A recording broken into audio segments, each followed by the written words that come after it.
Hello everyone, this is a doctor, and tonight Typical Manga Fan and I will be discussing One Piece Chapter 778, Tactics Number 5. And we open up with the cover story again, where in the presumably from the underwater city that Watatsumi chucked up, the people have found a poneglyph. Yep. What's this is where is this from? Like, is this is I mean, this is not from Sky Island, right? No, this probably came from the place itself. Okay. It might even Or it's not Sky Island, did Skypiea. did Fishman Island already have a poneglyph? I forget, because I know Robin spoke to the King Neptune. Yeah, about they did. it. They did. Okay, so she got to read that one then. Yeah, it was basically. I think that revealed like the fact that what Pluton was like, or something that the princess was the princess was the. It wasn't Pluton. Who's the prince? What's the princess called? Shirahoshi, Poseidon, and that was a Sky Island pony. Oh, okay. I'm trying to remember if Fishman Island had one that she had already read, or oh no, yeah, she did read the Sky Island one. I remember now. Yeah, but there was Joy Boy. Yeah, there was one on Fishman Island. I remember that scene. That's what I'm referring to. Like you had something in there called referring to someone called Joy Boy. Okay, that's the one on Fishman Island, right? Yeah, that's Fishman Island. Okay. Because that was right before she reunited with them, and we got the whole flashback with Fisher Tiger. Okay. Anyway, like so we got a poneglyph. I gotta wonder how many people there even know what that thing is, because remember, poneglyphs are illegal. Yeah. The kids are just messing around with it. But even if they're illegal, I think they found needed. I mean, government will probably be after this shit. So yeah. Jinbei's got to do something with it. Yeah. Who can read poneglyphs? I know Gold Roger could do it. Nico Robin could do it, and I think Nico Robin's the last one, right? As far as we know, she's the only other person who can, barring someone with a gift like Roger's. Or possibly, the five elder stars themselves, or maybe even they don't know. Who knows, But yeah. So next one. So the big old Pika statue's starting to move again, and everyone's realizing that his target is King Riku. Yeah. Obviously, take out the head, right? Yep. That's how he sees it anyway, or at least. Of course, I think Pika also may see it as removing a false king or a usurper, because he sees Doflamingo as the proper king. Yeah, well, Pika gets just starts. Yeah. Anyway, I said he's so big that they're not quite sure how they're going to stop him, but they're going to go ahead and charge through. Bartolomeo wants to stop him too, because that's where Soge King is. And I like how for the Baby Five and I forgot the other two's names. Sai and Don Chinjiao. Yeah, they're like, he's after King Riku. Not that it has anything to do with us, but I don't get it at all. I think it's Baby Five saying like he's after Riku. Okay, okay, yeah, she's the one who said it, but who says the second bubble? Looks like it's Sai. Got nothing to do with us, so I don't get it. Whatever. Yeah, because it doesn't seem like the Dungeon Jiao is talking at all. So yeah, he just kind of there. He's just there. Oh, that's so sad. He's just there now. Yeah, and we have Elizabello getting ready to save his King Punch now, because it's just as the Pirate Hunter said. I'm glad I held on to my King Punch. I'll save you now, King Riku, my friend. But Zoro stops him from actually launching the attack because he wants him to save it even longer. Like, I love this part right here. Like, hold it right there, King of somewhere or other. Like, of somewhere. I am King of Providence, Elizabello, Pirate Hunter. Yeah. And Zoro just pretty much tells him to give him a couple minutes, and he goes after quote-unquote supervisor, or Lumbus. Like, talking to me, it's Admiral. You're calling people like bullets just now, weren't you? I'd just like to note the reason why he stopped Elizabello from using his King Punch was because Pika would just regenerate. Yeah, because body. Yeah, you got to take. He's hitting. Interesting thing is like Pika's not a Logia, is he? He's just a Paramecia. Yeah. So that means he only changes his body, right? Or yeah, I mean, Logia is the one that transforms into like a creature, right? Yeah. Well, Zone is the creature like Chopper. Oh, Zone's creature. Okay, yeah. Logia is the elemental like Eneru, Smoker. I think Treble counts as a Logia. Okay, and then Paramecia is everything else. Everything else, so like the body, right? Pretty much, like Luffy, Robin. Yeah. Well, yeah. I mean, stone isn't really an element, right? It's not. Well, it's not official. Yeah. Earth was crocodile, but yeah, but anyway, but in this case, like main reason I just wondered, like, he doesn't transform into stone himself. He just goes into the stone. Yeah. Like they call him a assimilation man, in that sense. Yeah. So yeah, that's why he's a paramecia. Yep. Anyway, everyone's trying to blast down Pika, who's threatening in his voice there. Are you there, Riku? Are you there, Riku? Riku's actually grabbing his attention, trying to make sure they focus on him so they don't go after anyone else. While everyone else is fleeing. Like, Riku, you must hurry! King Riku, you must hurry! But he's ordering everyone, like, he's ordering his guy Tank to get Viola and everyone else just out of there as quick as possible. Yep, which is like he's a very kingly man because he's all for, all for the citizens, and this is just seeing all this shit happen to him is just kind of really sad because he's probably one of the greatest kings in the series. Yep, next to Cobra at least, yeah, we're right up there with him. I like to note that these two are the only families left that didn't go for the. I mean, no, Riku wasn't part of that. Yeah, Riku was the one who replaced the Dog Queen. But even then, the one who did, it was still very good people. Still good people, Doflamingo's family, like the mother and father, were nice people. Yeah. But King Cobra could have become a world noble. Yeah, at least his ancestors could have. Probably not by now. Yeah. Anyway, we're back to Admiral Orlumbus and Zoro, and they're about to go through a quick. Orlumbus is about to send Zoro on a ride through the. They're about to perform what's called a fastball special, where pretty much he just hurls Zoro right at Pika. Of course, he's like, "Are you sure you're alright with this? This ain't exactly a skill meant to toss people safely, you know." Of course, Zoro's pretty much pointing out that Pika's only going after people who don't want to fight. Yep. And speaking of, we see Usopp panicking there in the foreground on the lower panel. Like, his palm is as big as the damn city. I was just like, yeah, it's just really weird that Zoro's using all these people to like basically support him rather than actually how it's all Zoro, and rather than because when I originally began this chat, I was thinking, oh, they would all just gang up and fight Pika, but Zoro's just like, no, you're the catapult man, you get me over there. You don't you dare use your king punch. I'm gonna just stand back. And that is actually kind of neat. Like, you're right about that. I hadn't really quite thought of it because I had thought of it more as them teaming up. But you're right. Zoro's basically just getting them as his support. Yep. Which is such a ballsy thing to do. Especially with guys like this. Yeah. And he's just wow, over the 9 mountains and across the 8 seas throughout the world itself, gathering 1,000 little worlds of moment and packing them into a cube. There's nothing I cannot cut. This is. It's almost like a chant, almost the way he does it. He's saying this is all while clenching on a sword hilt. And also it looks like it's like flying with such force that it's like kind of pushing against him too. Yeah, air resistance. Meanwhile, we've got Pika pretty much like telling King Riku he sucks. Like, so after 10 years of having your name dragged through the mud, it looks like your popularity is finally recovering. A country is its military power. A man who can't destroy its enemies is hardly fit to become king. Must be some bad comedy, or have you forgotten the truth of how a peace-principled pacifist like yourself was unable to protect even his own country? And pretty much King Ryu's like, it's true, I did fail to protect my own country. I was powerless, and I had no intention of returning to the throne again. Which reminds me of something I want to talk about later, but put a pin in that now.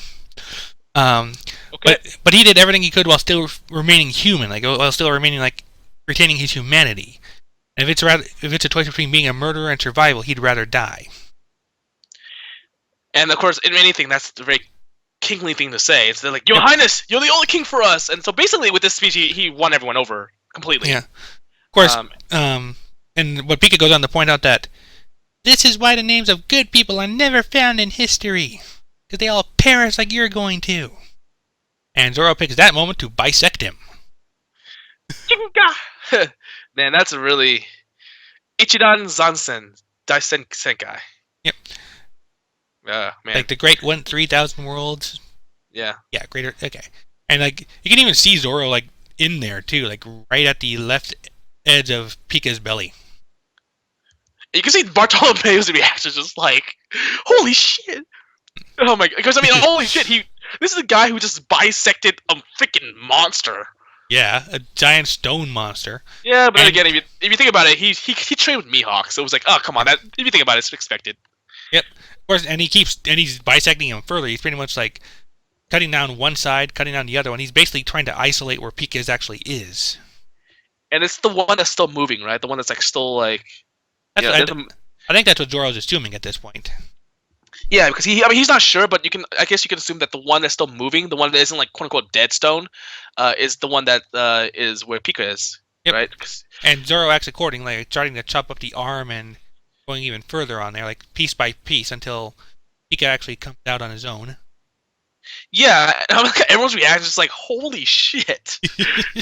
This is one thing I love about One Piece. Everyone's just sheer. Everyone's reactions to the overpoweredness of the Straw Hats. I always love that. Keep in mind, these guys live in the Grand Line. They live on the Grand Line, so they should be seeing these types of powers all the time. Even if civilians aside, you've got like Kinemon and Tanjiro there. And they're really good swordsmen. So, I mean, yeah. It's like just because you got me cornered, you think you've won? Yep. I hope you don't think you beat me just because you cut my stone. There's no way you'll be able to beat me now that I'm shielding myself with hockey. And pretty much like it's pretty much become a hockey contest now. Which yeah, we all know who's gonna win that one. Oh yeah, like pretty much just Zoro just finishes him off right there. It's like he does his chant again. There's nothing I cannot cut. Sansen Sakai. And just like 3,000 worlds and just takes him out. Yeah, I like that we're seeing that move more now. Actually, it's a minor thing, but it's still cool because like that was the move he used on Mihawk, if you remember. Well, you probably don't because you didn't see the early stuff as much. Well, I mean, like I saw the 4Kids dub. Okay, fair enough. But I mean, although it's been butchered, they did show at least some of the animation. Yeah, at the very least, you know which move I'm referring to. Then, like when he's spinning the swords as he attacks. That's the one where his swords like broke, right? Yep. Yep, and then once again we get some gratuitous swearing, like "Don't f with the good people." At this point. But then, like, is the swearing like written into the dialogue, or is that just like the scanlators having like their way? That's just scanlators more than anything else, because other translations don't include, or at least they word it differently. And like I said, my understanding is that there's no true cursing in Japanese. It's just like different levels of politeness or rudeness. And Zoro is probably more inclined to go towards the rude end of that. But at the same time, it's like, and I can see there's a lot of, especially early on in the days of anime, like translation stuff, they was like really overdoing that stuff. Like I remember translations where they were doing it with Dragon Ball. You can't tell me that really fits with Dragon Ball. Anyway, the stone Pika statue is actually still falling. Damn gravity. Where's Fujitora when we need him? But anyway, the stone's still getting ready to crash down. Usopp's like, "Save us, Dora!" Did he bite his tongue or something? And now we get the King Punch. And I like to mention that the King Punch, remember, is like stronger than the Four Emperors and the Shichibukai. Like that single attack is arguably the strongest attack you will ever see in the series. Or at least up there. It's like I said, this drawback is its charge time, of course, and it's not like consistent. Where I assume the Emperors probably are, but yeah. Yeah, I mean, this attack could probably at least injure anyone, no matter who they are. Yep. Which is and it's literally been demoted to clearing out debris. I mean, it's important. You want to make sure you save everyone, but it's still being demoted to clearing out debris. Yeah, but it's like he's like just annoyed at that. Like I'm like seriously, I'm not your trash man. I'm not your janitor. But still, Zoro's like, well done, and pretty much Tactics 5 is complete. And that's a reference to the previous 4 tactics that just didn't work, and this is the 5th tactic, which is just to cut him. Which makes me wonder if when the English version of this comes out, they'll call it like Plan 5 or something, because that was what they. Because like in the earlier time they were going Plan A, B, C, and then the English version had them counting it by numbers. Yeah. It's interesting. It doesn't matter. They'll figure it out. Okay. Before I go any further, there is one thing I wanted to bring up because like we found earlier, King Riku said he had no intention of taking the throne back. Yep. Who do you think would take it instead? Because I think the choice here would be obvious. Rebecca? I was thinking Kyros.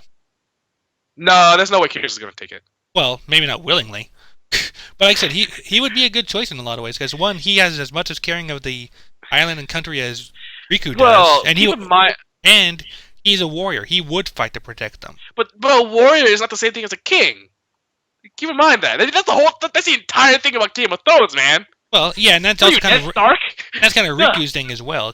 When you point that out, because like he just, but at the same time, Kiros' arc has always been about how he's he thinks he's lesser than anything else. Like Riku's loyalty to Riku is because Riku pretty much told him he's better than he thinks he is or believes himself to be, and like becoming Riku's successor would be like a logical extension of that. Yeah, I was thinking of him, of Heroes becoming the bodyguard and Rebecca becoming the king or Yeah. queen. Well, Whatever. if you're gonna go in proper succession, Viola would be next in line. Okay, fine. Yeah. I mean, So, like if you actually care about law of succession, then wait. Is Viola, was she younger or older than Scarlet? I think she was She's younger. right? She was Oh, younger no, than Scarlet, but she's it's still. Rebecca. It's Rebecca. Oh yeah, I guess you're right about that. I guess It's if you based go on yeah. if she's the old if it goes by that, then you're right. I mean, she's the oldest living one right now, but you're right that Rebecca Yeah. would probably be next in line in proper succession. 'Cause So that's my how bad. succession works, right? Yeah. Yeah, it usually goes by the eldest and their children. Yeah. Eldest line. It's But when even so. Rebecca dies, and no, Kiros and Rebecca have to die, and then Viola gets in. I don't know. Well, I don't know if it's a sexist. Probably I don't not know- Kiros in that case because like he's not really part of the succession. No, but he Yeah. married into the family. He Right? would be So- that would be at most like a princess consort or something. Like I don't think I don't think marrying into the family makes him part of the succession direct. it's tricky because some kingdoms do that and some kingdoms don't. I think the way it works, the problem is, first off, you have to understand that we don't know if it's a sexist type of succession, so we don't know how the females and the males look out because Yeah, like if it's- in Like would Dressrosa be opposed to a queen to begin with? well, like for example, like Game of Thrones, if even if the woman is older, like say the sister, the brother would still be over because he'd be Right. a male, Like even if he's younger. the male sibling gets the priority. Yeah, but I'm going to assume that because this is One Piece and this is Dressrosa under King Riku, that's not going to be the case. Yeah. So I think Kiros would get it through line of success through marriage because I think in this situation marriage is probably the one. Although they were officially married, right? Because I know they left the king. Wait, no. Scarlet faked her death. Right, and so that one would probably be easily enough to clear it up at this point. But Yeah, at this even point, so, everyone she'd knows. probably be. She did kind of take herself out of the royal line at that point. She kind of made Viola the heir at that point. Yeah, but at the same time, that's because everyone of course, before that, everyone knew Rebecca was the granddaughter of Riku. Right, so they probably know Scarlet faked her death, but obviously they wouldn't have known about Kiros at that point because of the whole sugar thing. Yeah, and then of course there's no way like the whole situation, like it's just weird because you think about yourself like, but even if you know that she has the blood, does that make her legitimate? Because there's the whole bastard thing where the guy's the son or the daughter, but because of the whole law situation, I think that would be legitimate. I'm pretty sure that part wouldn't be an issue because like the whole reason for faking this was so that they could be together and be married. Yeah, but So I don't think that's going to be an issue. yeah, but what I'm saying is like because she took her out in terms of legitimate process, regardless of Rebecca being the actual daughter, it doesn't matter in terms of bloodline because Scarlet gave up the throne, right? As you said, she gave up the throne to Viola. So regardless of who Scarlet had as a daughter or son, it wouldn't matter. Right. Like I said, in all this though, I personally suspect I'm going to make this my own little pet theory that Kiros could very well become the king by the end of this arc. Yeah. I just think that he does have leadership qualities, and that's one thing. It's just that it's very tricky to think the best, strongest person or the strongest warrior is the same thing as being the best leader, because that's a very tricky situation that I think a lot of people do fall under. Well, we already know that Kiros is a good leader. Yeah, because he's captain of the guard. But at the same time, I'm not so much thinking that he's king because he's a warrior, but he could be a king who is a warrior, like who is strong enough to protect these people and defend them, which is where Riku failed. Arguably, Riku. To be honest with you, Riku was in no way There was no way Riku could have avoided this situation. It's not like his fault. Yeah, Doflamingo kind of manipulated it from the start there, but there was no way he could have done anything. I mean, there was no Straw Hats back then. But Riku was also he wasn't as good as Kiros, right? But he was still a warrior. Oh yeah, like he was a fighter in his own right. Yeah. Arguably, no one could beat Kiros. So yeah. I said undefeated champion of the Colosseum. He was. Yeah. Yeah, let's take a look at the comments. See if there's anything fun in here. See here. Everyone loves Zoro. Yeah, everyone's like, they didn't. Like I say, didn't really care for Jinbei's cover story until the Poneglyph came up, and it was like, now you caught my attention. Yeah, and also they're mentioning some people might complain about another executive getting one-shotted, but I don't know. I mean, it's not like the one. I can't really call that one-shotting. No, it was built up. I mean, the fight was going on throughout the entire time. With all these fights, the Pika's Zoro fight was in the background. There's no way this is called a one-shot. Yeah, I mean, it finished off in one shot, but there was plenty going on. And Pika, I don't think got hit very much himself, but that's just because he was hiding the entire time. And keep in mind that Zoro trained with Mihawk. If he had issues with Pika, Mihawk's been doing a bad job as a mentor. Yeah, and like I said, the only issue Zoro really had was just finding out where to hit. Yeah, and to be honest with you, let's face it. We want to get back to the Doflamingo and Bellamy fight. Yeah. We want to get back to those. And I think Oda, I have no problem with Oda doing this. I mean, every fight has been finished in one chapter, but it's not one of those stupid, like, oh, let's end this now for no reason. No, it's been the way it's done, like the way it progressed, and the way it ends is well developed. Oda does his job well. Yeah, everything's been a pretty solid chain of events so far. Yeah, has been doing his job well, but yeah, one of those things. Yeah, Zoro's being Legolas.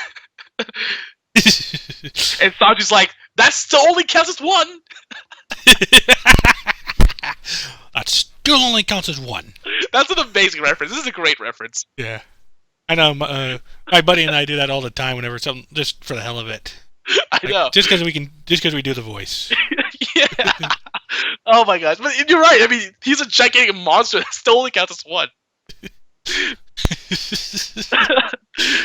Oh my gosh! Someone doesn't actually know where it's from. Oh my gosh! This guy's been. He didn't have a childhood, man. Well, it also only occurred. I think so. If you could know the books and not the movies, miss it, but still. Oh, that was in the books. Man, that's a great line. I don't think it was in the books. I don't remember. But then again, it's been a long time since I read Lord of the Rings books, and the main thing I remember was that the very first book dragged on badly at the start. Yeah. Well, it did improve, right? Oh yeah, easily. Two Towers is my personal favorite. In fact, the one thing that really pissed me off about the movie is that they didn't have the final confrontation with Saruman. Yeah, it's in the extended version. I know. The theater version. Well, Christopher Lee was pissed off about that too. Yeah, I don't blame him one bit. That part was awesome. The Saruman was different though. He went to the Hobbit town. He went to Hobbiton for that. I will say this though. I was actually talking about like at what's it called, Isengard? Yeah. You will never be king. That was a big line. Yeah. But in the books, he died in Hobbiton. Yeah, I know. I will say this though. He tried an industrial revolution. Didn't go very well. I will say this though. The reason why Peter Jackson said he cut it out, and I think he acknowledges it as a mistake now, was that he felt that the Saruman, he felt that if he did it, it would climax too early. But at the same time, though, it wasn't big enough for a full-on climax. So he didn't know what to do with that. At the same time, though, he had to remember about the question. He had to acknowledge the question of where the hell is Saruman? You know, everyone's gonna be asking that question. Yeah. So he should have acknowledged that situation. Hey, real quick, one here. I found a comment here you might like. They're talking about like Vivi and Jinbei and comparing them and all that, but then at one point here it's like, "Don't worry, Vivi. Just for being one of the Straw Hats, you are 1,000,000 times better than Haruno Sakura." Yeah. And then like the ones like as if they were Vivi. Of course I am. A princess can't afford to be that useless. Thank you. Okay, who's more useless, Orihime or Sakura? Well, we already established Orihime has the chest. So, Sakura. Yeah. And the Sakura only has a forehead. Yeah. Then again, Sakura actually heals people. Oh, yeah, you're right. But Orihime has a chest. Ooh, this is tough. Yeah, it's a tough call. Here's... Orihime is more useful. Sakura is more practical. Yeah. Well, I guess that would probably be more useful, but anyway. Well, I mean, Sakura. But the thing is, Sakura didn't actually heal anyone until like the after battle, right? Well, she did plenty of healing, like during and after battles. But was it to the main characters? I mean, I saw her doing it to people, but. Well, I think she healed Naruto a couple times. But toward the end, in the final battle, there, Naruto's kind of taking care of business himself. He stole her stick. He's what? He's Oh, he I, stole a stick. Yeah, he did. He stole it. And remember, Hinata did it before her too. I don't know if Hinata ever showed Yeah, healing. she did. She did with Naruto. Oh, okay, like right after during the Yeah, war part. Okay, yeah. all the girls are the healers. Now that's sexism. That is sexist. I actually do have an issue with that. And Tsunade too. I Well, mean, I mean, if it had it Tsunade was just the been best of them, but she was. had it Yeah. just been limited to Tsunade and Sakura, I would not have commented. But Ino too. Don't forget Ino. That's Ino. my point. Yeah. You know, And had it just been two of them, yeah. then that'd be fine. And then Ten, the one who actually does try to do combat, never gets to do anything. Yeah. Is Tamari I think is like the best one. Yeah, Tamari. Yeah, Tamari was definitely at least the most solid warrior among the girls in that show. Yeah. I mean, Yeah. Hinata had the potential, but outside, and I think she definitely gets to show off in the anime filler from it. But Yeah, she did. yeah, but Anyway. in the manga, she didn't get a lot of attention. How the hell did we get to Naruto from One Piece and Bleach? Well, Comparing up, the uselessness. up, down, and somewhat back up again. Yeah. All right. Okay. I think that's about it for One Piece. Yeah, like I said, it's definitely moved along here. Like next week, I'm expecting we'll probably be at Luffy and Bellamy again. So we'll probably be checked in with Law too. Yeah. So like I said, that's been One Piece, chapter 778. Zoro has defeated Pika. That's all the executives down. All this, well, that's the last executive down until Treble. At this point, the final battles should start heating up any moment now. Yep. Take us away. Bye! Or in this case, bye! You're trying to Pika voice now too? Yeah, I'd like to mention that, by the way, his Peak of Voices is now official today. Oh, that's right. That's right. The episode came out with and we have the voice actor name for it. Yuji Matsuya. Yeah. So, and I heard it's glorious. But anyway, going back to what I was saying before, bye!